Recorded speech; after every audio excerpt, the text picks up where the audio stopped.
Hi friends, பாருங்கள். இது கம்பு கிழங்கு, மரவள்ளி கிழங்குன்னு சொல்லுவாங்க. இது எங்கள் ஊர் மீன் கடையில் 1 கிலோ 50 ரூபா. இப்போ இது நான் கூட்டு வைக்கிறதுக்காக வேண்டி வெட்டியிருக்கேன். பொதுவாக கூட்டு வைக்கிறதுக்காக இருந்தாலும் சரி தான், நம்ம கிழங்குல தேங்காயெல்லாம் போட்டு சாப்பிடுவோம்ல, அப்படி சாப்பிட்டாலும் இந்த அளவுக்கு நம்ம நைஸாக வெட்டி போட்டோம்னா சீக்கிரம் வேகும். அப்புறம் சாப்பிட்றதுக்கும் நல்லாயிருக்கும். இப்போ மீனெல்லாம் போட்டு கூட்டு வச்சோன்னா இந்த அளவுக்கு நம்ம வெட்டியிருந்தோன்னு வச்சுக்கிடுங்களா, மசாலாலாம் நல்லா பிடிச்சி அந்த கிழங்கு சாப்பிடும்போது நல்லாயிருக்கும். மசாலா, உப்பு, புளி எல்லாம் பிடிச்சி, அதுக்காக இப்போ இந்த அளவுக்கு வெட்டியிருக்கேன். வெட்டி கழுவி வச்சாச்சு. இனி இதில் கொஞ்சம் தண்ணி, இது ஃபுல்லாக முங்கு அளவுக்கு தண்ணி விட்டு இதை வேக வைக்கணும்.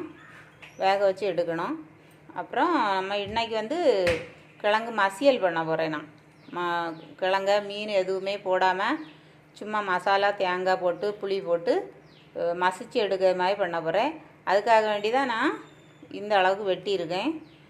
இப்போ இதை இனி வேக வச்சிடலாம். இதுக்கு கொஞ்சம் தண்ணி விடணும். ஃபுல்லாக இது முங்க அளவுக்கு தண்ணி விடணும். தண்ணி விட்டு வேக வைக்கணும். வீடியோ பிடிச்சா லைக் பண்ணி ஷேர் பண்ணுங்கள். மறக்காமல் சப்ஸ்கிரைப் பண்ணுங்கள் மக்களே. தேங்க்யூ.